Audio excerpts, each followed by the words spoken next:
একটা বিবেকমান বুদ্ধিমান মানুষ বাবা উচিত যে কাউকে দিন দিলেন না, আমাকে কেন দিন দিলেন আল্লাহ? আমাদেরকে দিন এই জন্যই দিছেন, আল্লাহ আমাদেরকে ফুটাইতে চান। মৌসুম যেরকম ফুলকে ফুটায়, ফলকে ফলায়, ঠিক দিন আমাদেরকে ফুটায়, দিন আমাদেরকে ফলায়। যখন ফুটবো তখন আল্লাহ আল্লাহ রসুলের কাছে আকর্ষণের পাত্র হব। শুধু এই দুই জায়গায় সীমাবদ্ধ থাকবে না, বরং এটা আগে যাইতে যাইতে যাইতে যাইতে যাইতে যাইতে যাইতে সমগ্র সৃষ্টির কাছে আকর্ষণের পাত্র হবে। এই জন্যই তো সুরমা বলে, সুরমা নদী বলে, সুরমা নদী বলে শাহজালাল আমার উপর দিয়া মুসল্লা দিয়া পার হইছে। এটা তো শাহজালালের ইচ্ছা, সে আমার উপর দিয়ে ইচ্ছা করলে হাইটেও পার হইতে পারত। কেননা সে তো আমার কাছেও আকর্ষণের পাত্র, আমার কাছেও। সাহাবায়ে কেরাম ঘোড়ার উপরে নদী পার হইছেন, সমুদ্র। জান না আপনি? দাম্মাম থেকে চলে আসেন বাহরাইনের দিকে, তো দেখবেন ওই জায়গায় চিহ্ন এখনো লাগানো আছে। আমি দেখে আসছি, আপনারা দেখে আসেন। 27 কিলোমিটার ঘোড়া দৌড়ায় পার হয়েছেন, বাহরাইনে ঢুকছেন। জায়গাগুলো এখনো চিহ্ন দেওয়া আছে। আপনি তো মোবাইল ফোন আজকে পাইলেন। উমর রাদিয়াল্লাহু তাআলা আনহু জুমার দিন মেম্বারে দাঁড়ায় উঠতেছে আর বলতেছে সারিয়াতুল জাবাল, সারিয়া পাহাড় সামলা। ওই পাহাড় এখনো বন্দর আব্বাসে রাখা আছে, ইরানের শহর। পুরা পাহাড়ের গায়ে সাইনবোর্ড লাগানো আছে, আমি দেখা আসছি, আপনারা দেখা আসেন। পুরা পাহাড়ে সাইনবোর্ড লাগানো আছে, হাদা হুয়াল জাবাল। এটা ওই পাহাড় যেটা 3000 কিলোমিটার দূর থেকে, যেখানে প্রযুক্তির ছোঁয়াই নাই, ঘোড়া গাদার যুগ, ওই সময় দেখায় দিছে এটা সামলা। সাইনবোর্ড লাগানো আছে এখন। আমি মরক্কো 2 বার গেছি।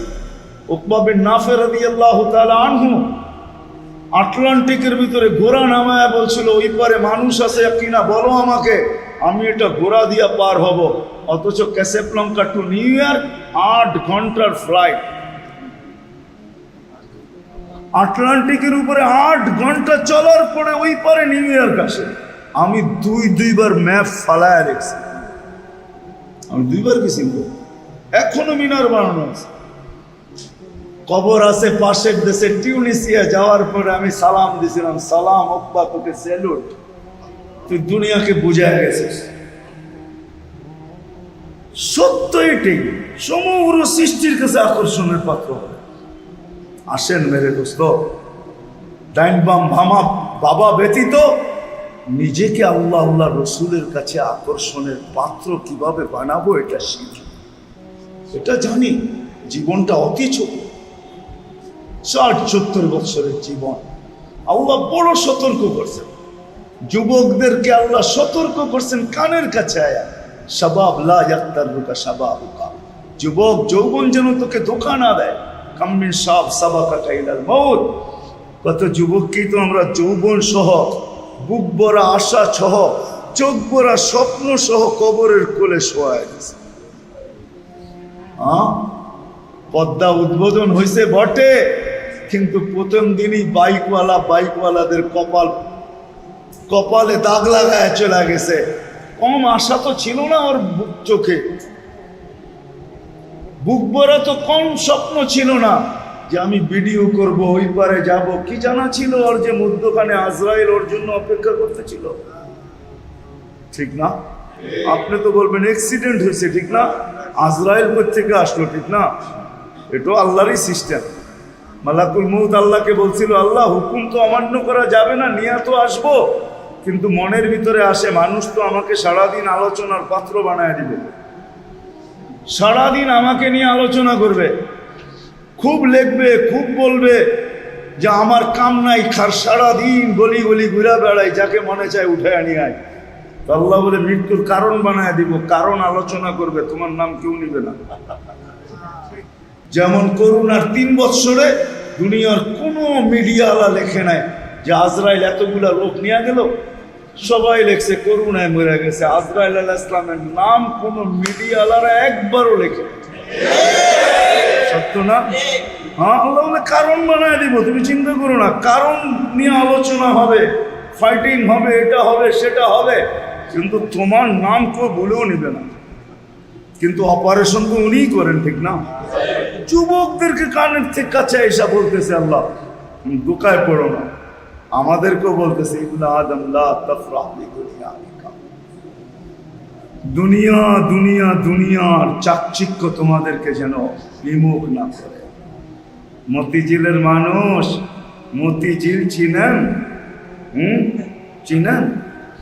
মতিঝিল অর্থ চিনেন, জানেন? মতিঝিল, এটা ঝিল ছিল, এখানে মুক্তা পাওয়া যেত, এটার জন্য নাম ছিল মতিঝিল। কি? হ্যাঁ, মতি মতি মতি মানে হলো মুক্তা, মুক্তা পাওয়ার ঝিল ছিল এটা। এখন তো বড় বড় বিল্ডিং দেখেন, ঠিক না? দান মন্ডি চিনেন না? চিনেন না? ওইখানে দান বিক্রি হইতো, আমি আমার চোখে দেখছি দান বিক্রি হইতো। বিভিন্ন জায়গার থেকে দানের বড় বড় নৌকা আসতো, রায়ের বাজার দিয়া ঢুকতো, আর ওইখানে দান বিক্রি হইতো। এই জন্য নাম ছিল দান মুন্ডি। মুন্ডি মানে বাজার, দানের বাজার। এখন তো দেখতেছেন আকাশ চুমুক বিল্ডিং। রাগ হয়ে যায় না, আসেন নিজেকে আকর্ষণের পাত্র বানাই, শিখি। যুবক, শিখো তুমি কিভাবে আকর্ষণের পাত্র। দাড়ি পাকারা বুঝুক যে কিভাবে আকর্ষণের পাত্র হবে। শেষ কথায় চলে আসছি। দাড়ি দিছিলেন জান্নাতে যাওয়ার জন্য, জান্নাতে এই উম্মতকে যদি একটাও পাকাইতে পারতো, একটা। বিশ্বাস হয় না? হাদিসে আছে, হাদিস পড়ে দিতেছি। আগে একটা দিয়ার এই মুহাদ্দিসে জামান মারা গেছে। আল্লাহ জিজ্ঞেস করছে 80 বছরের বুড়াকে, বুড়া কি নিয়ে আসছস? ওই কিচ্ছু নিয়ে আসি না, সাদা দাড়ি নিয়ে আসছি। আল্লাহ আরো চেতে গেছে, সাদা দাড়ি? রাঘন কেন? আপনি না বলছেন সাদা দাড়ি দেখলে লজ্জা পাওয়া যায়? পুরা সনদ সহ আল্লাহকে শোনায়া দিছে। আপনি বলছেন জিবরিলকে, জিবরিল বলছে আমাদের নবীজিকে, উনি বলছে সাহাবাদেরকে, সাহাবারা বলছে তাদের ছাত্রদেরকে, সে বলছে তার ছাত্রকে, সে বলছে তার ছাত্রকে। আমি হইলাম ওনার ছাত্র। আপনি সাদা দাড়ি দেখলে লজ্জা পান, আইসা তো দেখতেছি আপনি উল্টাটা, আরো চোখ বড় বড় করতেছেন। আল্লাহ আশি দিয়া বলছে মাফ করে দিলাম। সবাই সত্য বলছে, আমিও সত্য বলছি, মাফ করে দিলাম। দাড়ি তো ছিল জান্নাতে যাওয়ার জন্য, শেভ করার জন্য তো ছিল না। এই উম্মতকে তো দাড়ি দিছিল রাখার জন্য, জান্নাতে যাওয়ার জন্য। আপনি তো দামও জানেন না, নাম কামও জানি না। এই উম্মত তো নিজের পরিচয় জানে না যে এই উম্মতকে কত বড় পরিচয় দিছে আল্লাহ। আমরা জানি না, জানতেও চেষ্টা করি না, আর যাও জানি সব উল্টা পাল্টা জানি। কেন সবাই তো জানতে চাই কিভাবে? গুগলের মাধ্যমে, ঠিক না? কি কি গুগল বোঝেন না? না মনে হয় বোঝেন নাই। নেটে সার্চ দিলে সব পাওয়া যায়, ঠিক না? আচ্ছা বলেন তো নেট অর্থ কি? হ্যাঁ, আচ্ছা বাংলায় জাল কারে কয়? হ্যাঁ, দূর মিয়া, জাল টাকা আছে না, বাংলায় জাল কাকে বলে? 2 নম্বর, ঠিক না? এরম যাইলেই তো হয়, কি না? 6 নম্বর। আমার আগে তো হুজুর বলতেছিল শিখা দরকার ছিল হক্কানি আলেমদের কাছ থেকে, আল্লাহওয়ালাদের কাছ থেকে, এদের কাছ থেকে শিখেন, গুগলে শিখেন না। যদিও সঠিক পাবেন, কিন্তু আলেমের দিকে হাইটা যাওয়ার সোয়াবটা কোথায় পাবেন? এর কাছে বসার সোয়াবটা কোথায় পাবেন? এর কাছে সাক্ষাৎ করার সোয়াবটা কোথায় পাবেন? এর লোকে সম্পর্কের সোয়াবটা কোথায় পাবেন? কোথায় পাবেন আপনি বলেন? আপনি বলবেন এর সাথে সম্পর্কের প্রয়োজনটা কি আমার? তাহলে একটা উদাহরণ দিই, বুঝে আসে কিনা দেখি। বাংলাদেশে যদি কোনো ফাঁসির আসামি হয়, আর সর্বকোর্ট থেকে যদি সিদ্ধান্ত হয় ফাঁসি, তাহলে তার জন্য কোন রাস্তা খোলা থাকে? প্রেসিডেন্ট, ঠিক না? জানের ভিক্ষা চাওয়া, ঠিক না? হ্যাঁ, প্রেসিডেন্টের কাছে কি উকিল চলে? জজ, ম্যাজিস্ট্রেট, বিচারপতি কিছু চলে? হ্যাঁ, ওখানে কি চলে? চলে একটা জিনিস যদি চালাইতে পারেন, যদি আপন জন যায় কেউ খানে খানে সুপারিশ করতে পারে, ঠিক না? বুঝাইতে পারি নাই? প্রেসিডেন্টের একমাত্র আপন জন বাইঙ্গেই কইরা দিয়ে যদি হোম মিনিস্টারের দৈরা কাট করতে পারেন, আর উনি যদি যায় বলে মাফ করে দাও, আর যদি উনি মাফ করে দেয় প্রেসিডেন্ট, তারও বলার কোনো ক্ষমতা আছে? কোর্ট বলতে পারবে? হ্যাঁ, হাইকোর্ট, সুপ্রিম কোর্ট, জজ কোর্ট, কোন কোর্ট বলতে পারবে আমরা ফয়সালা দিছি সব ফাঁসির, আপনি মাফ করলেন কি করে? এই কথা বলতে দেরি, চাকরি মনে হয় যাইতে দেরি হবে না, ঠিক না? হ্যাঁ, প্রেসিডেন্ট বলবে আমার অধিকার এটা, তুমি আঙ্গুল উঠানোর কে? কিয়ামতের দিন সুপারিশ চলবে, সুপারিশ। আপনি নেটে সব পাবেন, কিন্তু সম্পর্ক না হইলে কিয়ামতের মাঠে সুপারিশ থেকে পাবেন। আল্লাহর কাছে সুপারিশই কাকে দাঁড় করাবেন? নেটকে না কাকে? হক্কানি আলেম ওলামা আল্লাহ ওয়ালা। আপনি বলবেন এরা সুপারিশই হবে কি করে? তাহলে আপনাকে আমি বুঝাই, বাংলাদেশটাকে সুরক্ষিত করার জন্য কয়টা বাহিনী আছে? একটা বিতর্গত বাহিনী, এরা ভিতরটাকে সুরক্ষিত করে। একটা বাহিনী আছে শুধু বর্ডারকে সুরক্ষিত করে, ঠিক না? জানের বাজি লাগায় বর্ডার সুরক্ষিত করে, ঠিক না? আরেকটা বাহিনী আছে, যদিও তিন বাহিনী মিলে এক বাহিনী বলতেছি আমি, এরা হলো বাংলাদেশের সার্বভৌমত্ব স্বাধীনতাকে এরা সুরক্ষিত করে, ঠিক না? হ্যাঁ হ্যাঁ, এই আলেম ওলামারও আল্লাহরও চারটা বাহিনী আছে। এক বাহিনী দিয়ে আল্লাহ হরফকে, অক্ষরকে সুরক্ষিত করতেছেন, এরা হলো কারি। এদের সামনে কোনো একটা অক্ষর উল্টা পড়বেন, সাথে সাথে ধরবে এটা এমন না এমন। দ্বিতীয় এক বাহিনী, এরা অক্ষরকে সুরক্ষিত করে। প্রথম বাহিনী অক্ষরকে সুরক্ষিত করে, হরফকে। দ্বিতীয় বাহিনী শব্দকে সুরক্ষিত করে, সেটা হলো হাফেজ। ভুল পড়তে দেরি, লোকমা দিতে দেরি করবে না। তৃতীয় একটা বাহিনী আছে যারা অর্থকে সুরক্ষিত করে, এরা হলো হক্কানি আলেম ওলামা। কোরআন হাদিসের অর্থ ভুল করবেন, জায়গাটা জায়গায় ধরে বসবে, এটা এই অর্থ না এই অর্থ। এদের মাধ্যমে আল্লাহ অর্থকে সুরক্ষিত করছেন। আরেকটা আছে কোরআনের মাহারেফ। কোরআনের মাহারেফ, মগজ বা গভীরতা, এটা সুরক্ষিত করছেন আল্লাহ হক্কানি আল্লাহ ওয়ালা দ্বারা। এই চার বাহিনী হইল আল্লাহর বাহিনী, নির্বাচিত। এই জন্য এদেরকে আল্লাহ কিয়ামতের দিন সুপারিশের অধিকার দিবেন। এই জন্য শেষ কথা বলতেছি, এদের থেকে শিখেন। নেটের থেকে শিখতে পারেন, আমার কোনো আপত্তি নাই, কিন্তু আপনার সুপারিশই হবে না। কিয়ামতের দিন আপনি যে সুপারিশের দাবিদার হয়ে দাঁড়াইতে পারবেন না। যেমন আমি বইলা বেড়াই, বলি, সব জায়গায় বলি, কিন্তু পাই না কোথাও। আচ্ছা বলেন, এই মজমা আপনারা যতদিন চুল কাটছেন এই পর্যন্ত সেলুনে যায়, ঠিক না? আমাদের যুবকরা তো এখন সারা রাত্র নেটের ভিতরে চুলের স্টাইল দেখে, যেই স্টাইলটা চয়েস হয় ওটাকে আবার কি বলে জানি, এটাকে স্ক্রিন শট দিয়ে রাখে, আর দোকানে যায় দেখায় এই স্টাইলে কেটে দিবি। আজ পর্যন্ত তো একজনও নাই যে আমরা যারা যায় সেলুনে বলছি যে আজকে আমার চুলটা কাটবে, না তোমার ডিজাইন না আমার ডিজাইন। বলবে তাইলে আবার কোন ডিজাইন? আমার নবীর ডিজাইনে কেটে।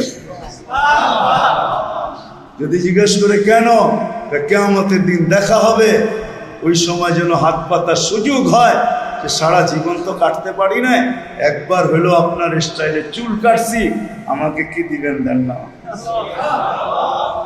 কেননা কিয়ামতের বাদশা তো আমাদের নবীজি, আল্লাহ মালিক বলে। সমস্ত নবী রাসূলরা কিয়ামতের দিন নফসি নফসি বলবে, সমগ্র সৃষ্টি, এমনকি ফেরেশতারা পর্যন্ত বলবে সাল্লিম সাল্লিম, আল্লাহ বাঁচান। কিন্তু আমাদের নবীজি কিয়ামতের মাঠে বলবে রব্বি উম্মতি, উম্মতকে বাঁচান। আল্লাহ একজনকে শুধু কিয়ামতের মাঠে বলবে, সালতু তা সাফি তো সাফা। বন্ধু, মালিক আমি বটে, কিন্তু রাজা আপনি, বাদশাহ। কাকে চান, কতগুলা চান, চাইতে দেরি, আমি দিতে দেরি করি। সুপারিশ কার জন্য করবেন, কত কোয়ান্টিটি করবেন, করেন, আমি মঞ্জুর করতে দেরি করি। রসুলের স্টাইলে তো একবার চুল কাটি না। এই কথা বলে কাটি না। অনেকে বলবে আমরা তো যে ছোটই কাটি, ঠিক না? কিন্তু শব্দটা তো বলেন নাই যে আমার রসুলের স্টাইলে কাটা। নিয়ত তো করে যান নাই। মা বাবা আছে কার? হাত উঠান তো দেখি। অনেকেরই আছে আলহামদুলিল্লাহ, নামান। কিন্তু আজ পর্যন্ত বলেন কোনোদিন অফিসের থেকে বাহির হয়ে এই নিয়তে বাড়ির দিকে ছুটছেন? সবাই যদি জিজ্ঞেস করে তুমি ছোট কেন, কথা বলিস না। হজ করতে এখন 7 লক্ষ টাকা লাগে, 1 মাস সময় লাগে। আমি কবুল হজ করার জন্য যেতেছি, কেননা আমি এখন যাব ঘরে, মা বাবাকে সদয় দৃষ্টিতে দেখবো, কবুল হজের ছোঁয়াল লেখা হবে। বলেন এই নিয়তে আজ পর্যন্ত কেউ অফিস থেকে বাহিরে বাড়ির দিকে ছুটে গেছে? একজন আতুতান্ত দেখি। একদিনও তো ছুটি নেই। শুধু শুধু তো বুখারী রহমতুল্লাহ আলাইহি বলেন না ইন্নামাল আমালু বিন্নিয়াত। শুধু শুধু তো আবু হানিফা রহমতুল্লাহ আলাইহি বলেন না নিয়তের মাধ্যমে তুমি সওয়াব পাবে। এই নিয়তে তো বাড়ি জেনে বলবেন ডেলি যাই তো দেখে হাসি দেই, কিন্তু এই নিয়তে তো ছুটে যান নাই যে এখন যাই কবুল হজের সওয়াব কামাবো। হ্যাঁ, কত সহজ ছিল। কোন গরিব যদি আল্লাহর বিরুদ্ধে ক্লেম করে আপনি তো টাকাই দেন না, হজ করবো কোত্থেকার, সওয়াবই পাবো কোত্থেকা, তো আল্লাহ বলতে পারে তোর মা বাবা কত দিছিলাম, কত জীবনে 1 বার করতো বা 2 বার করতো টাকা দিয়া, তুই তো ডেলি 10 বার করতে পারতি, করিস নাই কেন বল? কি জবাব দিবেন? এখানে অধিকাংশ মানুষ কোরআন পড়তে জানেন না আপনারা, আমার বিশ্বাস, ঠিক না? এখন যদি আমি প্রশ্ন করি যে আপনি যখন কোরআন পড়তে পারেন না, তো কোরআন খতমের সওয়াব পাওয়া আপনার জন্য সহজ না? সহজ নাকি? কোরআনই তো পড়তে জানেন না, সওয়াব কোত্থেকে পাবেন, ঠিক না? কিন্তু আল্লাহ এদের দিকে তাকায় সূরা ইখলাস দিয়েছেন, 1 বার পড়বা 10 পারা, 2 বার পড়বা 20 পারা, 3 বার পড়বা 30 পারা, যাতে কোনো কোরআন যে পড়তে পারে না সে যেন কিয়ামতের দিনে এই কথা না বলতে পারে আল্লাহ আমি কোরআন পড়তে পারি না, কোরআন খতমের সওয়াব কোত্থেকে পাবো? আল্লাহ বলে সূরা ইখলাস তো এই জন্যই পাঠাইছিলাম যে তুই 1 বার পড়বি 10 পারা, 2 বার পড়বি 20 পারা, 3 বার পড়বি 30 পারা। বলেন এই নিয়তে ডেলি 3 বার কে আছে যে আমি 3 বার সূরা ইখলাস পড়ি? এই নিয়তে না, পড়বো না, পড়ি। আমি অভ্যস্ত এটাই। অল্প, ঠিক না? অল্প কয়েকজন হাত উঠাইছেন, ঠিক না? কিন্তু উচিত তো ছিল সবার পড়া। তাইলে তো 31st নাইটে আমিও নামতে পারতাম রাস্তায়।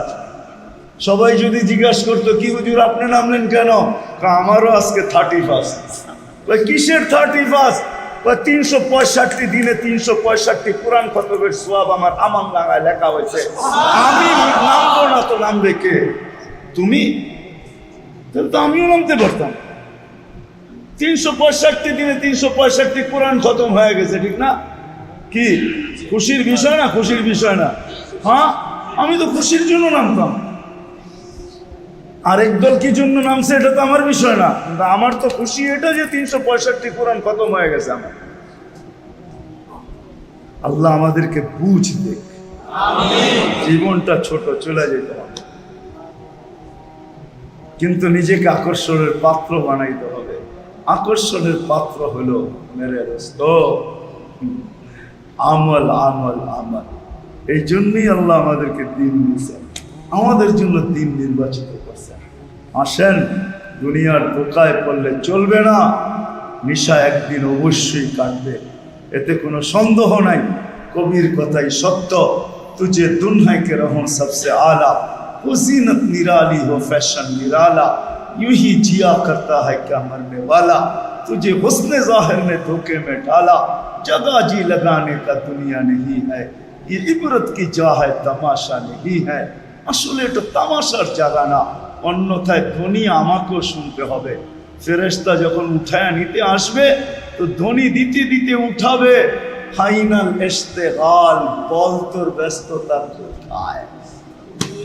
তুই না বলতি আমি আই এম ভেরি বিজি, বল তোর ব্যস্ততা কোথায়? তারপরে ফেরেশতা জবাব দিবে জালাল ইশতেগাল, তোর ব্যস্ততার পরিসমাপ্তি ঘটায় দিলাম, টান দিবে আর উঠায় নিয়ে দিবে।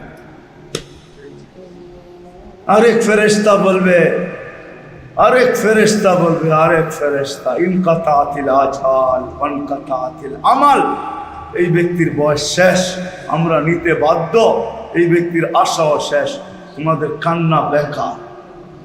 তৃতীয় ফেরেশতা বলবে জাহাবাতিল আমওয়াল বাকিয়াতিল আমাল, সমস্ত অর্জনের হাতছাড়া, সমস্ত অর্জন কি হাতছাড়া। এই জন্যই তো কবি সত্য বলছেন, इस दुनिया में हजारों माली थे, सिकंदर जब किया तो दोनों हाथ खाली थे। सिकंदरेर मतो बादशाह दुई हाथ खाली निয়ে গেছে। কেউ ব্রিফ কেস নিয়ে কবরে যায় না, নিলে জন কেনেডি নিয়ে যেত, ঠিক না? কি ডলারের ব্রিফ কেস জন কেনেডি চিনেন? চিনেন তো না? নিউ ইয়র্কের সবচেয়ে বড় এয়ারপোর্ট তো এরই নামে জেএফকে, তো জন কেনেডি নিয়ে যেত, যে ওইখানে ব্রিফ কেস নিয়ে যাই, বিপদে পড়লে ডলার দিয়া পারমো, ঠিক না? কেউ নিয়ে যায় না, কেউ নিয়ে যাবে না, এটা চলবে না। এই জন্য আসেন, যতটুকু বয়স হাতে আছে এই উম্মতের জন্য এতটুকুই যথেষ্ট।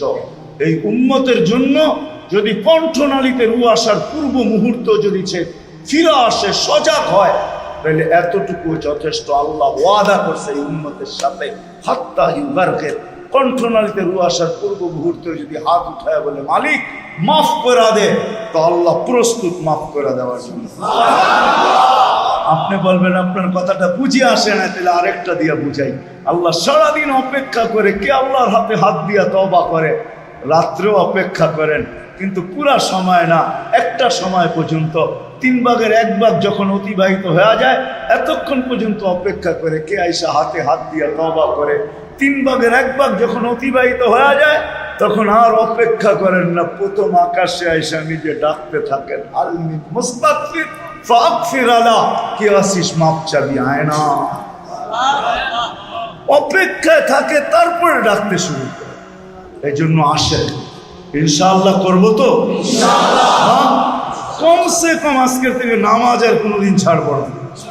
যে কেউ ওয়াদা করতে পারেন দেখি? ওয়াদা কিন্তু আল্লাহর ঘরে বসে আসি। হ্যাঁ, আল্লাহ আমাদেরকে কবুল করেন। আলাইনা ইল্লাল বালাগ। اللهم لك الحمد كما ينبغي لجلال وجهك وعظيم سلطانك اللهم صل وسلم وبارك على حبيبك محمد। আল্লাহ বলার পর্ব ছিল শেষ, শোনার পর্ব ছিল শেষ, এখন যাওয়ার পর্ব। কোথায় বসে হাত উঠাইছি আপনি আমাদের চেয়ে ভালো জানেন, স্বয়ং আপনার ঘরের ভিতরে। আর কোন এলাকায় বসে হাত উঠাইছি এটাও জানেন, কাদেরকে নিয়ে হাত উঠাইছি এটাও জানেন, কে কে আমাদের সাথে সংযুক্ত আছে এটাও জানেন, সময়টা কোন সময় এটাও জানেন। রাত্র 3 ভাগের 1 ভাগ অতিবাহিত হয়ে গেছে, আপনি প্রথম আকাশে চলে আসছেন, আহ্বান করতেছেন, কে চাও কি চাও? আল্লাহ তাকায় দেখেন আমরাই চাইতেছি। কি চাবো মালিক? চাওয়া ছাড়া তো হাজারো জিনিস দিছেন, আমাদের অস্তিত্বটা কি কম বড়? তাও মুসলমানের ঘরে, তাও সর্বশ্রেষ্ঠ নবীর উম্মত হিসাবে। আল্লাহ 1 ফোঁটা পানির থেকে এই পর্যন্ত পৌঁছায় দিয়েছেন, কোনোদিন আপনার কাছে চাই নাই, আজকেও বেশি কিছু চাবো না। আল্লাহ যে জীবনটা চলে গেছে, এটা যেন মাপের খাতায় চলে যায়, এটা যেন মাপের খাতায় চলে যায়। যে জীবনটা চলে গেছে, এটা যেন মাপের খাতায় চলে যায়। জানি না কার কতটুকু বাকি আছে, জানি না কার কতটুকু বাকি আছে, জানি না কালকে সকাল সূর্য উঠতে দেখবো কি দেখবো না, এটাও জানি না। আল্লাহ যতটুকু বাকি আছে ততটুকু যেন ফুটন্ত হয়, পূজন্ত না হয়, ফুটন্ত হয়, আমল দ্বারা যেন ফুটন্ত হয়, দিন ইসলাম দ্বারা যেন ফুটন্ত হয়, আল্লাহ পূজন্ত না হয়। ফুল না ফুটলে মাল্লা কেউ দোকানে সাজায় না, ডাস্টবিনে নিক্ষেপ করে যখন ফুটন্ত হয় তো দোকানে সাজায়, মানুষ আকর্ষিত হয়। আমাদেরকে ফুটন্ত বানান, ফুটন্ত বানান। বিশেষ করে আমার সমাজের যুবকদেরকে, বিশেষ করে আমার সমাজের বোনদেরকে, বিশেষ করে আমার সমাজের শিক্ষিত লোকগুলাকে, বিশেষ করে আমার সমাজের প্রত্যেকটা ব্যক্তিকে, আল্লাহ বাচ্চাকে আল্লাহ কবুল করেন, এই আয়োজন কবুল করেন, আয়োজকদেরকে কবুল করেন, শ্রোতা বক্তাকে কবুল করেন, আল্লাহ পুরা এলাকাকে কবুল করেন, আল্লাহ পুরা এলাকাকে কবুল করেন, এর সুবাদে পুরা দেশকে কবুল করেন, পুরা দুনিয়ার মুসলমানকে কবুল করেন, ইনসানের সুবাদে জিন্নাতকেও কবুল করেন। আল্লাহ যার যে পেরেশানি আছে প্রয়োজন আছে, জানি না কি কি প্রয়োজন আছে, কুদরত দ্বারা সব পুরা করে দেন। অসুস্থ আছে তো শেফায়ে কামেলা আজেলা মুস্তাকিরা নসিব করেন। জটিল রোগে আমাদেরকে আক্রান্ত করেন না, হার্টের দিয়েন না, কিডনির দিয়েন না, লিভারের দিয়েন না, ব্রেন স্ট্রোকের দিয়েন না, ডায়াবেটিসের ক্যান্সারের দিয়েন না। কাউকে দিয়া থাকলে আয় আল্লাহ কুদরত দ্বারা শেফায়ে কামেলা আজেলা মুস্তামিররা নসিব করে। আয় আল্লাহ যারা আয়োজন করছে আর আমরা যারা আসছি, আয় আল্লাহ এছাড়া এই এলাকায় যত বাসিন্দা আছে, এদের আত্মীয় স্বজন যারা কবরে চলে গেছে, যারা বরাবর ঈমান নিয়া সবাইকে মাফ করে। আমাদের জমিনের নিচে যারা যারা বরাবর ঈমান নিয়া শুয়ে আছে, সবাইকে মাফ করে দেন। বিশেষ করে আমাদের আপনজনদেরকে মাফ করে দেন, আমাদের মা বাবাকে মাফ করে দেন। আল্লাহ আমাদের দেশকে সর্ব ধরনের দুর্যোগ থেকে হেফাজত করেন, আল্লাহ দুর্যোগ থেকে হেফাজত করেন। আমরা বিশ্বাস করি আল্লাহ শতবার ভূমিকম্প আসছে, কোনো সময় বিপর্যয় হয় না। আল্লাহ আপনি আমাদেরকে সুরক্ষিত করছেন। করোনা আসছে, দুনিয়া বলছে বিপর্যয় ঘটবে, কিন্তু আপনি সুরক্ষিত করছেন। আল্লাহ কোনো বিপর্যয় ঘটে নাই। আল্লাহ কালকে যে বিপর্যয়ের কথা শুনতেছি, আল্লাহ এটার থেকে আপনি আমাদের দেশকে হেফাজত, দেশের মানুষকে হেফাজত আল্লাহ করবেন না কেন? আল্লাহ এত মসজিদ তো দুনিয়ার কোনো দেশে নাই, এত মাদ্রাসা তো দুনিয়ার কোনো দেশে নাই, এত মক্তব নাই, এত হেফজখানা দুনিয়ার কোনো দেশে নাই। আল্লাহ আপনার আশেক এরকম দুনিয়ার কোনো দেশে আমি পাই নাই। বাংলাদেশে যেরকম আপনার আশেক, আপনার হাবিবের আশেক, আয় আল্লাহ আয় আল্লাহ আয় আল্লাহ। দিনী কথা শোনার আওয়াজ দিতে দেরি, মানুষ ছুটে আসতে দেরি করে না। এটা আমরা বিশ্বাস করব আপনি আমাদের দেশকে দুর্যোগের চেহারা দেখাবেন। আল্লাহ আপনি পারেন, মিটারে উঠছে তাতে কি আসে যায়, আপনি পারেন মিটারের জায়গায় থাকবে, আল্লাহ মুখার জায়গায় থাকবে, আপনি নিয়ে যাবেন আমাদের দেশকে, আপনি সুরক্ষিত করবেন। আল্লাহ বুলবুলের সময়ও তো 10 নম্বর মহাবিপদ সংকেত ছিল, কিন্তু আপনি সুরক্ষিত করে দেখায় দিয়েছেন। আমরা বিশ্বাস কালকেও আমাদের দেশকে আপনি সুরক্ষিত করবেন, আমাদের দেশের মানুষকে সুরক্ষিত করবেন, বিপর্যয়ের থেকে আমাদেরকে বাঁচায় দেন। চাই সমুদ্রের হোক আর পাহাড়ের হোক, চাই জমিনের হোক আর আকাশের হোক, চাই আল্লাহ যেই ধরনের বিপর্যয় হোক না কেন, আল্লাহ আমাদের দেশকে আপনি সুরক্ষিত, আমাদের দেশকে হেফাজত করেন। আমাদের গুনার কারণে আপনি বিপর্যয়ের শিকার করেন না। আমরা মাপ চাইতেছি মালিক, মাপ চাইতেছি, মাপ চাইতেছি, পুরা জাতির পক্ষ থেকে মাপ চাইতেছি, পুরা জাতির পক্ষ থেকে মাপ চাইতেছি। মাপ করে দেন, আমাদের দেশকে সুরক্ষিত করেন, আমাদের দেশকে সুরক্ষিত করেন, আমাদের দেশকে সুরক্ষিত করেন। যারা রিজিকের পেরেশানিতে আছে, হালাল রিজিকের বন্দোবস্ত পর্যে ডুবা আছে, আদায় করার কোনো না কোনো ব্যবস্থা করে দেন। মিথ্যা মামলায় ফেঁসে গেছে, আয় আল্লাহ আপনি কুদরত দ্বারা খালাসি নসিব, যা চাইতে পারলাম তাও দেন, যা চাইতে পারলাম না তাও। ওয়াসাল্লাল্লাহু তাআলা আলা খায়রি খালকি মুহাম্মাদ ওয়া আলিহি ওয়া সাহবিহি আজমাইন বিরহমাতিকা ইয়া আরহামার রাহিমিন। দয়া করে মুসাফা না, চির সত্য এটাই, আমাদের জীবনটা কাটতেছে এবং কাটতে থাকবে। যদিও আমরা বইলা বেড়াই যে জীবনটা আমাদের, কিন্তু কোনো মুহূর্তের উপরে আমাদেরকে আল্লাহ কন্ট্রোল দেন নাই। প্রতিরোধ করার, থামানের, সঞ্চিত করে রাখা কোনো ক্ষমতাই আল্লাহ আমাদেরকে দেন নাই। জীবনটা যদিও আমাদের, এটাই তো বলি যে আমার জীবন,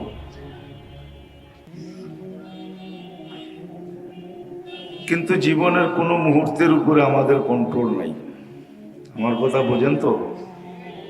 কোনো মুহূর্তের উপরে আমাদের কন্ট্রোল নাই। জীবনটা যিনি দিছেন ওনার ইচ্ছা অনুযায়ী, যদি আমি ওনাকে বিশ্বাস করি, ওনার ইচ্ছা অনুযায়ী আমাদের জীবনটা কাটতে চলছে। আর এটাই চির সত্য। আমাদের জীবনটা আমাদের অনিচ্ছায় কাটা যাবে, ইচ্ছা ছাড়াই কাটা যাবে। এটাকে থামায়া রাখার কোনো সুযোগ আমাদের হাতে নাই। পাওয়ার ব্যাংকেও বলা যাবে না, যেটাকে পাওয়ার ব্যাংকে ভরা সঞ্চিত করে রাখবো, এই সুযোগও আমাদের কাছে নাই।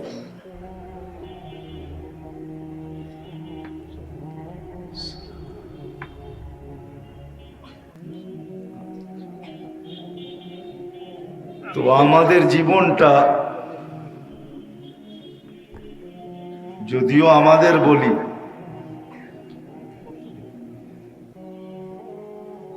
এটা নিজ গতিতে কাটতেছে, কাটতে থাকবে।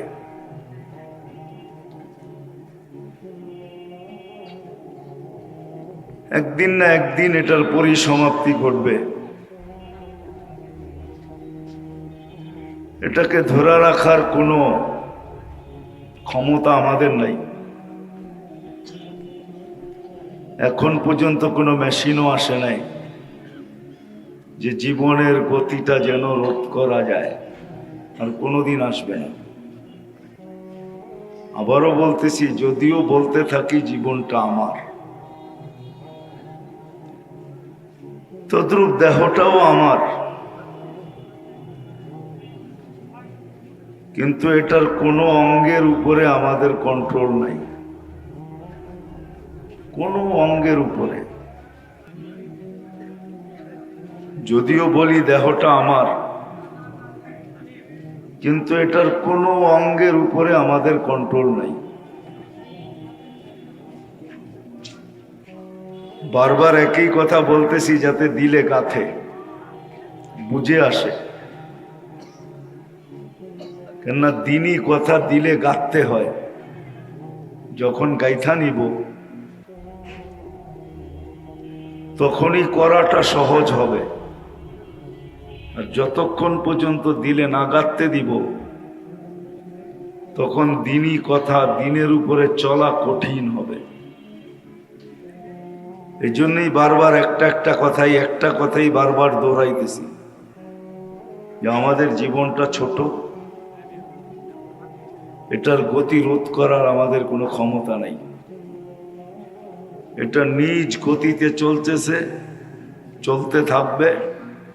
আমাকে সীমারেখায় পৌঁছায় ক্ষান্ত হবে। অর্থাৎ যেদিন আমি সীমারেখায় পৌঁছব, মৃত্যুর দ্বার প্রান্তে যখন আমাকে পৌঁছায় দিবে, তখনই এটার গতি, চলার গতি পরিসমাপ্তি ঘটবে। কিন্তু এখন বুঝার বিষয় হলো যে ছোট জীবনটা আল্লাহ আমাদেরকে দিলেন, যে ছোট জীবনটা দিলেন, আবারও বলতেছি, এটা কাটাইলেও কাটবে, না কাটাইলেও কাটবে। কাটাইলেও কেটে যাবে, আর যদি বোতলে ভরা রাখি তারপরও কেটে যাবে। কাচের ভিতরে যদি রাখি তো তারপরও কেটে যাবে। এটাকে কোনো মতে থামানো যায় না। কিন্তু এই জীবনটা কিভাবে কাটাইলে, এর গতিগুলা, এর সময়গুলা কিভাবে ব্যবহার করলে আমি লাভবান হব, আমার লাভ হবে, এটাই বুঝার বিষয় আর বুঝানোর বিষয়। আজকেও কিন্তু আমাদের জীবন কাটতেছে, কিন্তু মনে হয় দুই তিন জিনিসের, তিন চার জিনিসের উপরেই কাটতেছে, যেটাকে এইভাবেও বলা যায় কামানা, খানা, সোনা, সুবা, পাখানা। সারাদিন কামাইয়ের পিছনে কাটে, কামার থেকে যদি সুযোগ মিলে তো ফাঁকে ঝোঁকে খাওয়ার ভিতরে কাটে। মেইনলি আমাদের সময়টা, জীবনটা কাটে কামাইয়ের ভিতরে। সুযোগ পাইলে তারপরে খাওয়ার ভিতরে, সুযোগ পাইলে। নাহলে বহুত লোক আছে এই রূপগঞ্জে পাওয়া যাবে, দুপুরের খাওয়া তো নেওয়া যায়, অধিকাংশ দিনই বাড়িতে ফেরত নিয়ে আসে। গড়ালারা যদি জিজ্ঞাসা করে খানা নিয়ে গেলা, খাইলা না কেন? কয় দোকানদারি ব্যবসা করতে করতে খাওয়ার সুযোগ হয় না, এই জন্য নিয়ে আসছি। তাহলে বেশিরভাগ সময়টা কাটে কামানের ভিতরে, তারপরে সুযোগ পাইলে খাওয়ার ভিতরে, আর একটু সময় কাটে ঘুমের ভিতরে। আর একটা না বললেই নয়, পেশাব পায়খানায়ও কিছু সময় কাটে। তো মূলই আমাদের জীবনটা এই চার জিনিসেই কাটে। মা বোনদের হয়তো একটু বেশি হবে, কামায় তো না, মা বোনদেরটা কাটে পাকানা, পাকানের ভিতরে, সাজানা, ঘর পরিপাটি করার ভিতরে, সাজনা, নিজে সাজার ভিতরে, আরেকটা হলো খাওয়া আর ঘুমের ভিতরে। কিন্তু বড় পরিতাপের বিষয়, জানা উচিত ছিল, বোঝা উচিত ছিল, শিখা উচিত ছিল সৃষ্টির সেরা মানুষটা, যেই মানুষটা সৃষ্টির সেরা নিজেকে বলা বেড়ায় যে আমি সৃষ্টির সেরা। আর এটাও সত্য, আমরা সৃষ্টির সেরা। আমাদের বাবা উচিত ছিল যেই আল্লাহ আমাদেরকে শ্রেষ্ঠত্ব দিলেন, কুদরতি হাতে অস্তিত্ব দিলেন, আমরা কিন্তু কুদরতি হাতে অস্তিত্ব লাভ করছি। যে আল্লাহ আমাদেরকে কুদরতি হাতে অস্তিত্ব দিলেন, সৃষ্টির ভিতরে শ্রেষ্ঠত্ব দিলেন,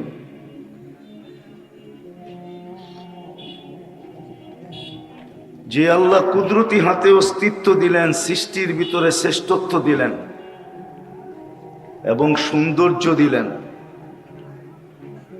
সমগ্র দুনিয়ার আধিপত্য আমাদের হাতে তুলে দিলেন। দুনিয়ার আধিপত্যটা কিন্তু আমাদের হাতে। যদিও দুনিয়ায় মালিকানা দাবি করতে হলে মানুষ কাগজ চায়, কিন্তু আল্লাহ কিন্তু দুনিয়ার আধিপত্যের মালিক আমাদেরকে জন্ম লগ্নে শুনায়া দিয়েছেন। কোরআন বলে হুয়াল্লাযী খালাকাকুম ওয়া হুয়াল্লাযী খালাকাকুম মা ফিল আরদি জামিয়া। মানুষ, দুনিয়ার আধিপত্য আমি তোমাকে দিলাম। জন্মলগ্নে আমাদের কানে শুনায়া দিয়েছেন আল্লাহ যে এই দুনিয়ার আধিপত্য তোমার। যে আল্লাহ দুনিয়ার আধিপত্য আমাদেরকে দিলেন, সৌন্দর্যের ভান্ডার দিলেন, কুদরতি হাতে অস্তিত্ব দিলেন, শ্রেষ্ঠত্বর মুকুট দিলেন,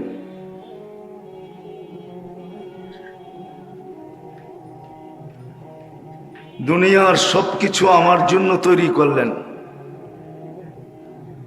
হুয়াল্লাযী খালাকা লাকুম মা ফিল আরদি জামিয়া, সব তোমার জন্য তৈরি। শুধু দুনিয়া দেন নাই, সমগ্র সৃষ্টি আমাদের অধীন করলেন। সাখখারা লাকুম কুল্লা শাই, সব আমাদের অধীন। যদি অধীন না হতো তাহলে ছোট একটা বাচ্চা হাতিকে কোনোদিন পরিচালনা করতে পারতো না। আর শুধু পরিচালনা না, হাতি দিয়ে ভিক্ষা করতেও পারতো না। ছোট একটা বাচ্চা কোনোদিন হাতি দিয়ে ভিক্ষা করা সম্ভব হতো না। ছোট একটা হাতি এটা দিয়া কোনোদিন সম্ভব হতো না ভিক্ষা করা। হাতিও সবকিছু আমাদের অধীন, এমনকি ফেরেশতা পর্যন্ত আমার অধীন, আমাদের অধীন। বিশ্বাস মনে হয় না? তাহলে ওলামায়ে কেরাম কেন আপনাদেরকে শুনাইতেন? হাদিসে কেন এই কথা আসতো যে ফজরের পরে যে সূরা হাশরের 3 আয়াত এইভাবে পড়ে 70,000 ফেরেশতা মাগরিব পর্যন্ত তার জন্য অধীন হয়ে মাগফিরাতের দোয়া করতে থাকে। আবার যখন মাগরিবে পড়ে তো ফজর পর্যন্ত 70,000 ফেরেশতা তার অধীন হয়ে মাগফিরাতের দোয়া করতে থাকে। আচ্ছা, এটা তো শুধু দোয়ার ব্যাপার। 20 জন ফেরেশতা ডেইলি 24 ঘন্টা আমাদেরকে সুরক্ষিত করে। কয়জন? হ্যাঁ, শুধু মুসলমানকে না, প্রত্যেক মানুষকে। 800 কোটি মানুষ, এবার 20 দিয়া পূরণ দেন, কয়শো কোটি ফেরেশতা হয়। এত সুরক্ষা করে।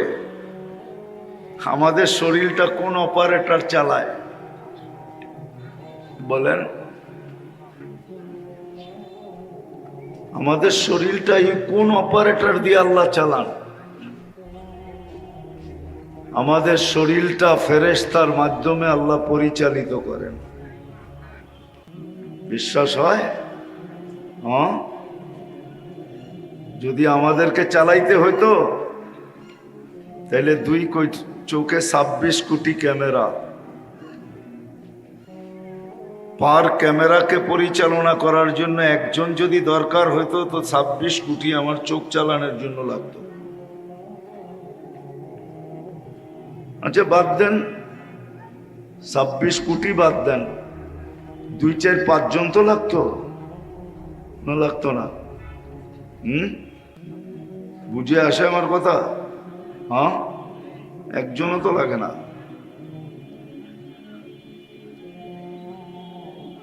একজনও তো লাগে না।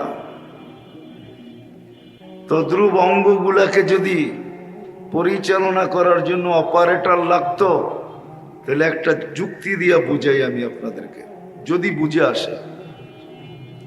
প্রত্যেক অঙ্গের ডাক্তার আছে না?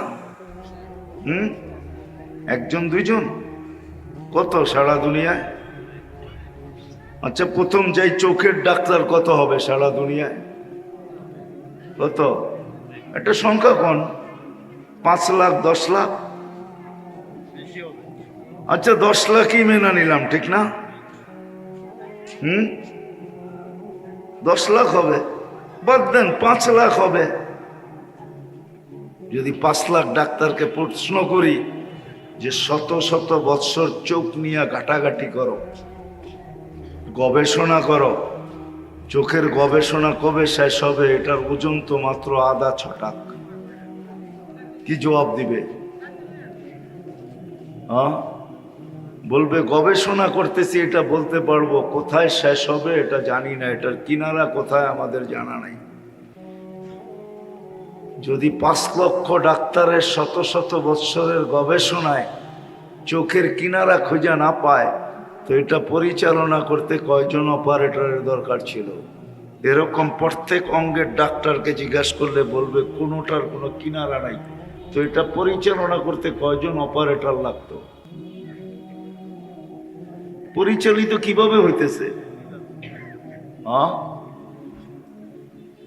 আল্লাহ ফেরেশতাদের মাধ্যমে পরিচালনা করতেছেন। আপনার আমি জানি না কত ফেরেশতা আপনাকে আমাকে পরিচালনা করতেছে। যে মানুষটাকে ফেরেশতা পরিচালনা করতেছে, ফেরেশতা যার অধীন, ফেরেশতা যার অধীন, ওই মানুষটার ভাবা উচিত যে মানুষটা সৃষ্টির সেরা, বিবেক বুদ্ধিতে অতুলনীয়, যার বিবেক বুদ্ধির কোনো তুলনা হয় না, যার বিবেকের প্রশংসাও আল্লাহ করছে, যার বুদ্ধির প্রশংসাও আল্লাহ করছে, যার বিদ্যার প্রশংসাও আল্লাহ করছেন। আমাদের বিবেকের প্রশংসা আল্লাহ করছেন, আমাদের বুদ্ধির প্রশংসা আল্লাহ করছেন, আমাদের বিদ্যার প্রশংসাও আল্লাহ করছেন। ওই মানুষটার ভাবা উচিত যে আমার এই ছোট জীবনটা, যেটা আমার বলে আমি দাবি করি, অথচ এটার কোনো মুহূর্তের উপরে আমার কন্ট্রোল নাই, যেটা নিজের গতিতে চলতেছে, আমার এই ছোট জীবনটা কিভাবে কাটানো উচিত, এটা তার ভাবা উচিত। কিভাবে আমার জীবনটা কাটানো উচিত। আরেকটা কথা দিয়ে বুঝাইলে যদি বুঝে আসে, সহজ করার জন্য বলতেছি, যাতে কথাগুলো কঠিন না হয়ে যায়। মোটা কথা যেটা, মানব রচিত মেশিন যদি চালাইতে, মানব আবিষ্কৃত মেশিন চালাইতে যদি রীতিনীতিকে মানতে হয়, তাহলে মানুষ নামের মেশিনটা চালানোর কোনো রীতিনীতি কি নাই? এইবার মনে হয় আপনাদের বুঝে আসবে, আশা করি। মানব রচিত বা মানুষ আবিষ্কৃত মেশিনটা চালানোর জন্য যদি রীতিনীতি থাকে, বিধি বিধান থাকে, তাহলে মানুষ নামের মেশিনটা চালানোর কোনো রীতিনীতি নাই। মনের থেকে বলতেছেন আছে?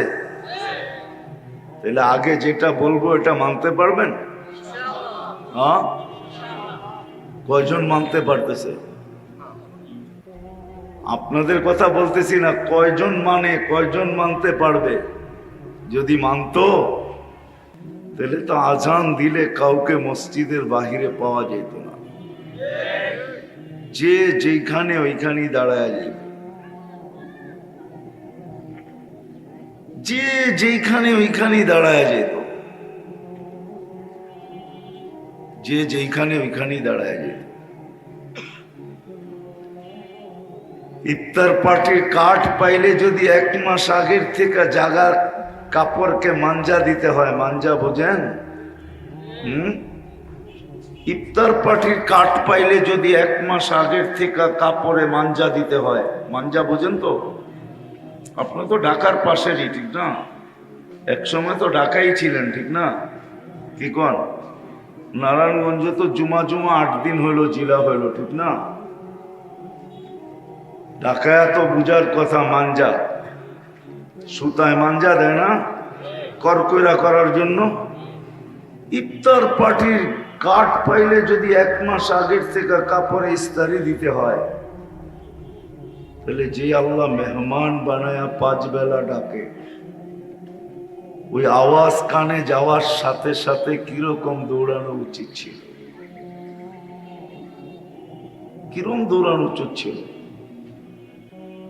আমার তো বিশ্বাস নড়ারও উচিত ছিল না, জায়গাটা জায়গায় দাঁড়ায় যাওয়া উচিত ছিল, যে মালিক তুমি ডাকছ। আপনি বলবেন মেহমান বানায় ডাকে কোত্থেকে পাইলেন আপনি? আল্লাহ তো নামাজের জন্য ডাকে, মেহমান বানায় ডাকে কোত্থেকে পেলেন? আরবিতে অনেক শব্দ আছে ডাকার, কিন্তু আল্লাহ হাইয়া শব্দ ব্যবহার করছেন, অন্য কোনো শব্দ ব্যবহার করেন নাই। হাইয়া শব্দ আমাকে বুঝায় হাইয়া আলাস সালাহ, হাইয়া শব্দ আমাকে বুঝায় যে বিশেষ মেহমান বানায়া ডাকতেছে। কি বিশেষ বোঝেন? একক মেহমান বানায়া ডাকতেছেন, একক। একক বোঝেন? ও একাই মেহমান, এই মজলিসের একক মেহমান। কেন আরবি তো বুঝি না, খালি হাইয়া আলাস সালার তর্জমা করি, আল্লাহ নামাজের দিকে ডাকতেছে, আসো নামাজের দিকে। হাইয়া শব্দের অর্থ শুধু আসো না, হাইয়া শব্দের অর্থ হলো আসো বটে, কিন্তু তুমি আমার বিশেষ মেহমান হিসাবে আসো।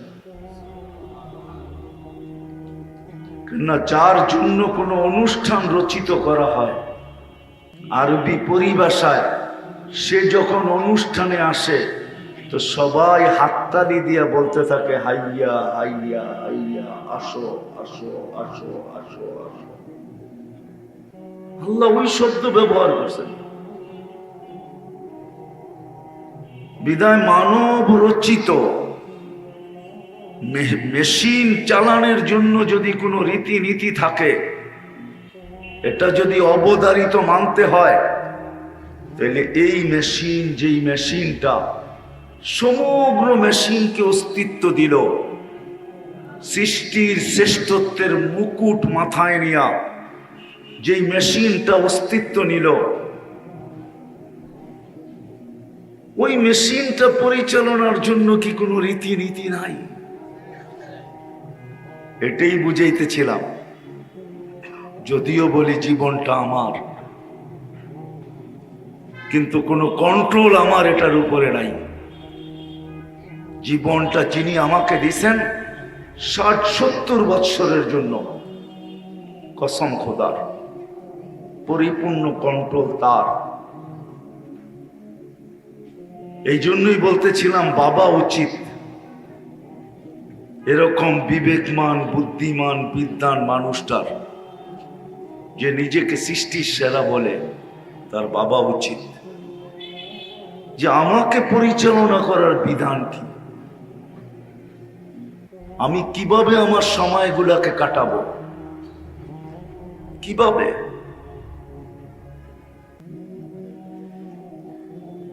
আমি আমার সময়গুলোকে কিভাবে কাটাবো, এই জীবনটাকে কিভাবে কাটাবো, এটার জন্য বিধান কি। আর একটা কথা শুনে রাখি,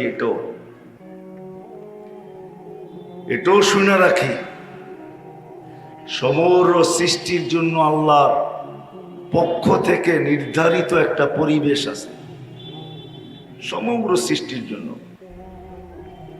যেমন মাছের জন্য পানির পরিবেশ, পাখির জন্য খোলা আকাশের পরিবেশ, বন্য প্রাণীর জন্য খোলা জঙ্গলের পরিবেশ, এরকম প্রত্যেকটা সৃষ্টির জন্য। কসম খোদার, সূর্য আকাশে শোভা পায়, জমিনে আসলে শোভা পাবে না। মনে হয় বুঝাইতে পারি না, না ও শোভা পাবে না আমরা মজা পাবো। কি পাবেন নাকি? বলবেন আরো বেশি হবে, ঠিক না? 9,30,00,000 মাইল দূরের থেকে তাপ দেয়, তাই তো জুন জুলাইতে সাইজ হয়ে যায়, ঠিক না? কি কত দূর থেকে? ওটা যদি জমিনে আসে তো কেমন সাইজ হইবেন? তাহলে বুঝে গেল ও আকাশই শোভা পায়, আকাশই। চাঁদ 2,40,000 কিলোমিটার দূরেই শোভা পায়। এর চেয়ে নিচে যদি চলে আসে তাহলে আমাদেরও মজা লাগবে না, ওরও মজা লাগবে না, এখনো ওইখানেই শোভা পায়। সত্য এটাই, এটাই সত্য, এটাই সত্য। বিধায় সমগ্র মেশিন পরিচালিত হওয়ার জন্য যদি বিধি বিধান থাকে, তাহলে আপনার আমার পরিচালনার জন্য বিধি বিধান আছে। সমস্ত সৃষ্টির জন্য পরিবেশ নির্ধারিত। খোদার কসম, আপনার আমার জন্য একটা পরিবেশ নির্ধারিত।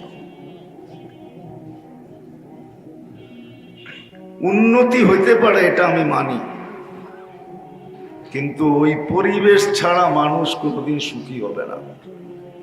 উন্নতি হবে, উন্নতি ভিন্ন জিনিস, সুখ ভিন্ন জিনিস। উন্নতির জন্য বস্তু লাগে, সুখের জন্য নির্ধারিত পরিবেশ লাগে। যা কথাকে গুছায়া নিয়ে আসি, অনেক লম্বা চলে গেছে আমি পেঁচাইতে পেঁচাইতে। এই ছোট জীবনটা যদিও আমাদের, কিন্তু গতি আমাদের হাতে না, কন্ট্রোল আমাদের হাতে না। সমস্ত আবিষ্কৃত মেশিন চালানোর জন্য যেরকম রীতিনীতি, এই মেশিনটা চালানোর জন্য একটা রীতিনীতি আছে। কারণ এই মেশিনটা মানুষের আবিষ্কৃত না, এটা স্বয়ং আল্লাহ প্রদত্ত। আল্লাহ অস্তিত্ব দিছেন এটাকে। বিদায় মানুষ যতক্ষণ পর্যন্ত এই মেশিনটাকে ওই পদ্ধতিতে সময় না কাটাবে, যেই পদ্ধতিতে আল্লাহ কাটাইতে বলতেছেন, যতক্ষণ পর্যন্ত না কাটাবে ততক্ষণ পর্যন্ত জীবন কাটবে বটে, কিন্তু জীবন গড়বে না। কাটানের পিছনেও গড়া আছে, গড়বে না জীবন। আর যতক্ষণ পর্যন্ত জীবন গড়বে না, কসম খোদার, সত্য এটাই হবে, কিতাবের কথাই সত্য হবে। আমার বাড়ির কুকুরও আমাকে দেখা হাসতে পারে, আমিও আমার বাড়ির কুকুরকে দেখা আফসোস করতে পারি। কিয়ামতের দিন যখন দেখব যে আমার বাড়ির কুকুর মাটি হয়ে যাইতেছে, তখন আমিও আফসোস করব, ইয়া লাইতানি কুনতু তুরাবা, আমিও যদি মাটি হয়ে যেতাম। আর আমার বাড়ির কুকুরও আমাকে দেখে হাসতে পারে যে আমি মাটি হয়ে যাব, তুমি জাহান্নামের ইন্ধন হবে। এই জন্য বাইজিদ বুস্তামি রহমতুল্লাহ আলাইহি লেখছেন, কুকুর চিৎকার দেয়, আমরা ভাবি কুকুর গেউ গেউ করে, না, কুকুর অপরিচিত লোককে দেখলেই সতর্ক করে। ইবনা আদম আনকিদ নাফসাকা মিন গাযাবিল জাব্বার, মানুষ তুই তোকে আল্লাহর গজব থেকে বাঁচা, এমন কিছু করিস না যাতে আল্লাহর গজব তোর উপরে চলে আসে।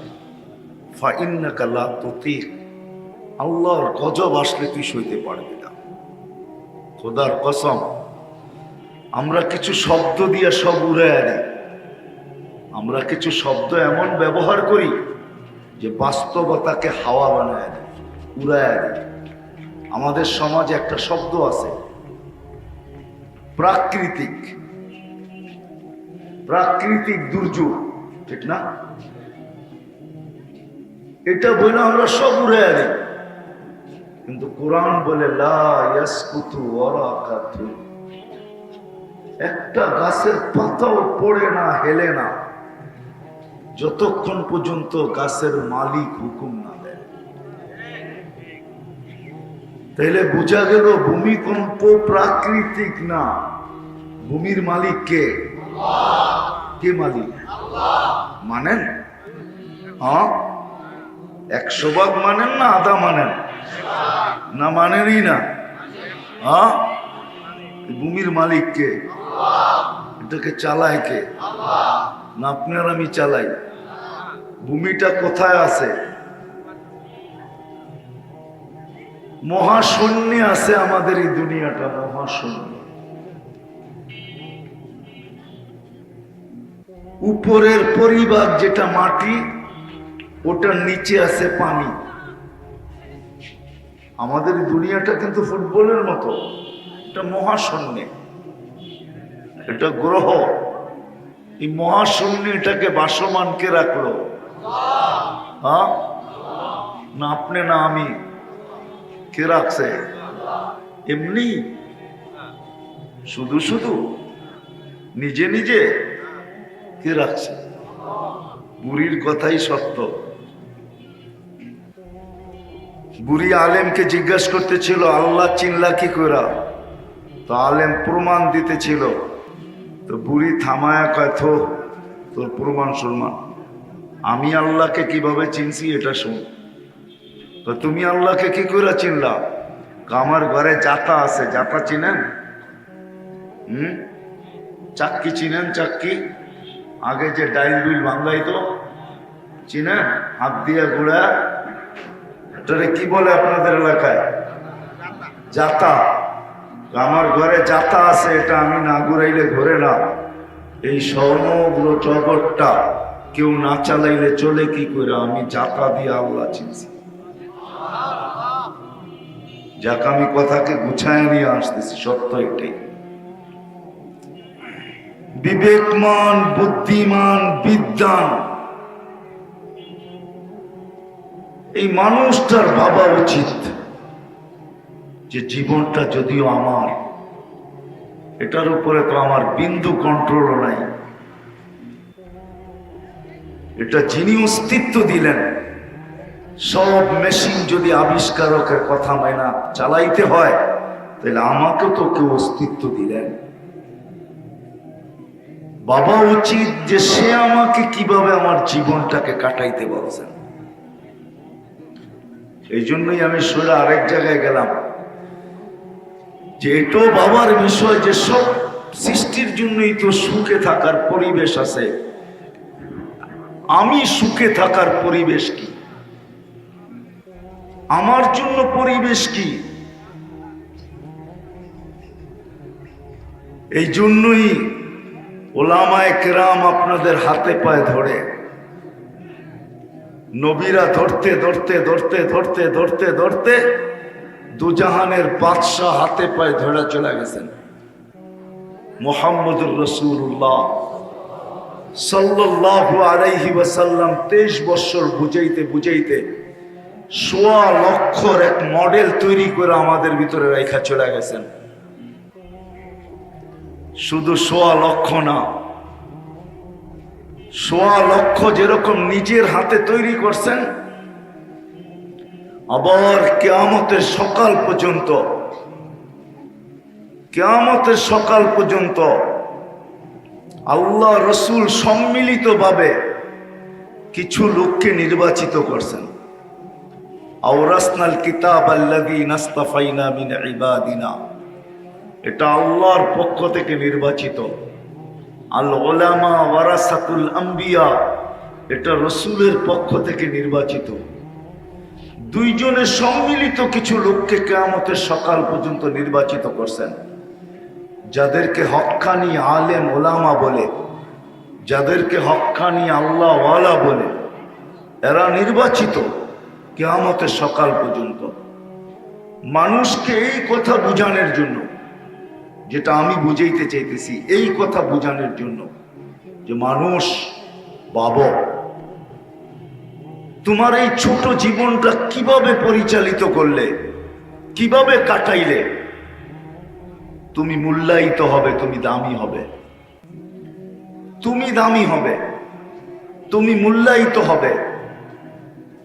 আর কিভাবে কাটাইলে তোমার বাড়ির কুকুরও দামি হবে, কুকুর মূল্যায়িত হবে, তুমি কুকুরের চেয়ে বেদামি হবে। কিভাবে কাটাইলে কুকুরের চেয়ে বেদামি হবে। সত্য কিন্তু এটাই। চাই আল্লাহকে আপনি মানেন আর না মানেন। আমরা কিন্তু সিগনেচার দিয়া দুনিয়াতে আসছি, জানেন এটা? আমরা কিন্তু সাদা কাগজে সিগনেচার দিয়ে আসছি। আল্লাহ রুহের অস্তিত্ব দিতে দেরি, আমাদের থেকে সিগনেচার নিতে দেরি করেন নাই। আপনি যদি বলেন কোথায় সিগনেচার দিলাম, কোরআনে আছে সিগনেচারের কথা। আলাস্তু বিরাব্বিকুম ক্বালু বালা, এটা সিগনেচার ছিল, সিগনেচার। আল্লাহ সিগনেচার নিয়ে রাখছেন। আপনি বলবেন আমি মুখে বলছি, হাতে কি দিছি, যাওয়ার পরে দেখবেন। নাইলে আল্লাহ বায়োমেট্রিক রাখতেন না। বায়োমেট্রিক, বায়োমেট্রিক বোঝেন? আমরা না কার্ড বানাইছি বায়োমেট্রিক দিয়ে। বায়োমেট্রিক তো আমরা আজকে করছি। আল্লাহ রুহের জগতে আমাদের থেকে বায়োমেট্রিক নিয়ে আনিছেন। যদি না নিতেন তাহলে কোরআনে এই শব্দ কোনোদিন আসতো না। আল্লাহ বলে তুমি মানো আর না মানো, সিগনেচার কিন্তু নিয়ে আনিছি, তোমারটা তোমাকে দেখায় দেব। কিন্তু তুমি যদি এটা বলো যে সিগনেচার আমার না, কে জানি নকল দিছে, তা আল্লাহ বলবে এই জন্য বায়োমেট্রিকও রেখা দিছি, তোমার থেকে ফিঙ্গার ছাপ রেখা দিছি। কোরআনে আছে ফিঙ্গারের কথা না নাই? কি কোন হুজুর আছে? আল্লাহ বলে তোমার ফিঙ্গার তোমাকে মিলায়া দিব, মিলায়া। বিদায় ভালো মতে বোঝেন, ধ্যান দিয়া কাজে দিবে। আপনি মানেন আর না মানেন, সত্য এটাই। এই জন্য বাবা উচিত আমার এই ছোট জীবনটা কিভাবে কাটাইলে আমি মূল্যায়িত হব, আমি দামি হব, কিভাবে কাটাইলে, কোন পদ্ধতিতে কাটাইলে। কেননা এটার পদ্ধতি আছে।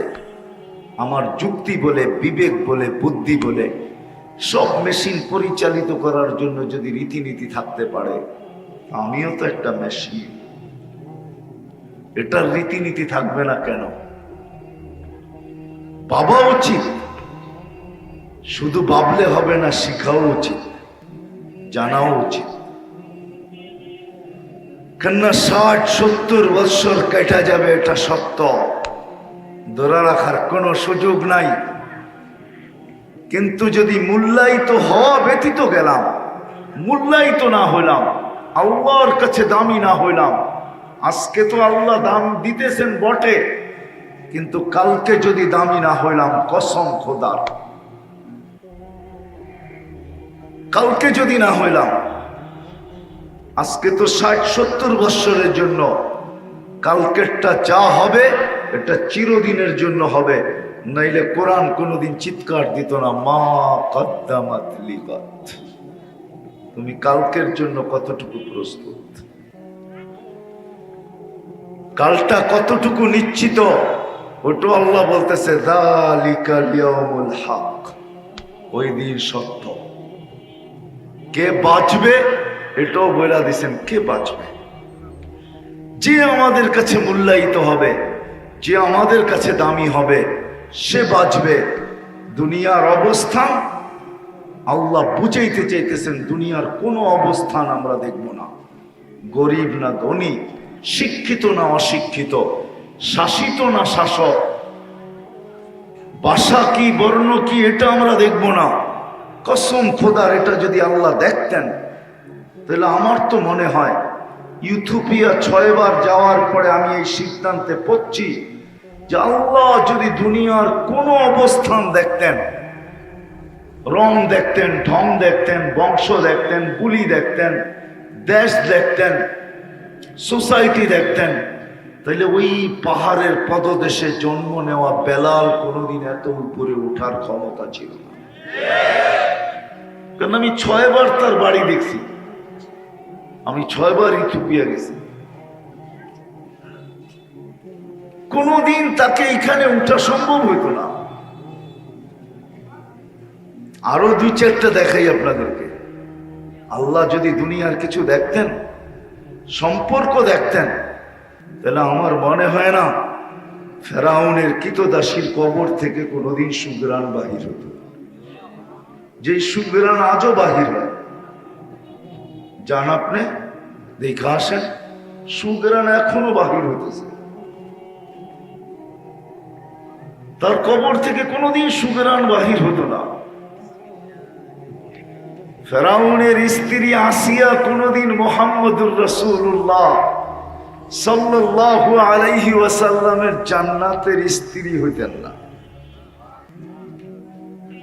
ফেরাউনের স্ত্রী আর মুহাম্মদুর রাসূলুল্লাহর মতো ব্যক্তিত্বের জান্নাতের স্ত্রী, এটা কোনোদিন সম্ভব ছিল না। আল্লাহ যদি দুনিয়ার বাহ্যিক জিনিস দেখতেন, তাহলে রাবিয়া বস্তির বাড়ি আমি এলাকা 6 বার দেখছি, তাহলে রাবিয়ার নাম এখনো আমাদের মুখে মুখে থাকতো না। আল্লাহ দেখেন কে কতটুকু প্রস্তুতি নিল, কে কতটুকু মূল্যায়িত হইল। আমার কথা শুরুটাই এখানেই ছিল, জীবনটা আমার বললে কি হবে, এটার গতি আমার নিয়ন্ত্রণে না। বিদায় বোঝা উচিত, বোঝা উচিত। যার নিয়ন্ত্রণে এটার গতি। আর এটা যিনি অস্তিত্ব দিছেন, উনি সব সৃষ্টির জন্যই পরিবেশ দিছেন। বাবা উচিত আমার জন্য কি পরিবেশ দিছেন।